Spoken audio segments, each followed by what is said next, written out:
Bismillahirrahmanirrahim. Assalamualaikum warahmatullahi wabarakatuh.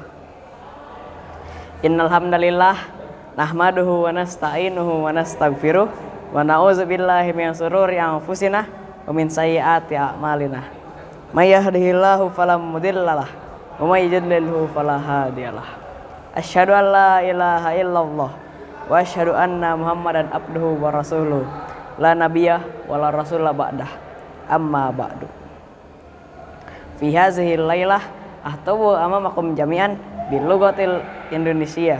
Asdiqai fil aqidah satakallamu huna tahtal unwan atau dengan judul Kekreativitasan sebagai sarana dakwah. Apakah antum semua tahu bahwa dengan kekreativitasan seseorang dapat berdakwah dengan caranya sendiri, seperti Sunan Bonang yang berdakwah dengan caranya beliau. Nah, kalau di zaman sekarang mungkin kita bisa bikin kaligrafi, terus misalnya bertuliskan Innallaha sami'un basir, yang artinya sesungguhnya Allah Maha mendengar lagi Maha melihat. Nah, karena saking bagusnya kaligrafi itu, orangnya itu keinget-inget terus. Jadi Innallaha sami'un basir, Innallaha sami'un basir. Nah, lambat laun meningkatlah ketakwaan dia, karena dia semakin sadar bahwa Allah itu mengawasi dia setiap saat, dan bahwa sesungguhnya Allah tuh mendengar semua perkataan dia. Nah, mungkin kalau zaman sekarang yang jago desain grafis tuh bisa bikin poster dakwah, atau yang jago gambar bisa bikin komik dakwah, atau yang jago videografi bisa bikin video dakwah. Tergantung. Dakwah itu tidak hanya berupa ceramah atau pidato yang seperti saya saat ini lakukan. Nah, dakwah itu bisa dengan cara kita sendiri. Luas caranya. Kita bisa melakukannya dengan hobi kita, atau kita punya cara sendiri, silahkan. Apapun yang bisa antum lakukan untuk agama Allah, lakukanlah.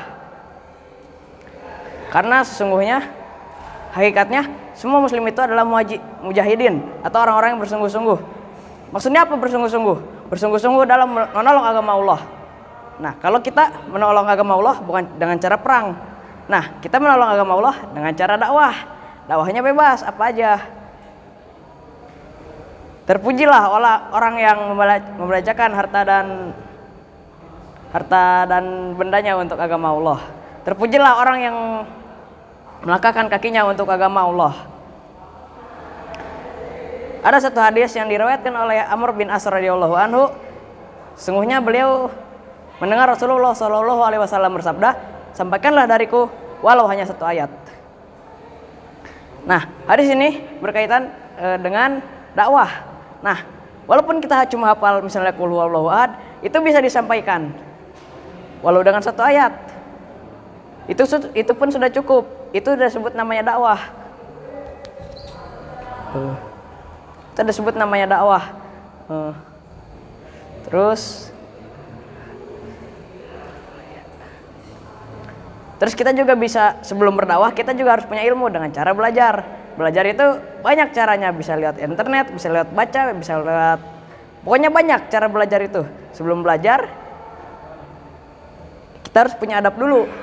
Nah, adab itu percuma kita pintar tapi kita gak punya adab. Nah, kalau kita udah beradab, udah pintar, udah berilmu, baru itu diamalkan dengan cara berdakwah. Berdakwahnya seperti apa? Sesuai dengan kemampuan kita masing-masing.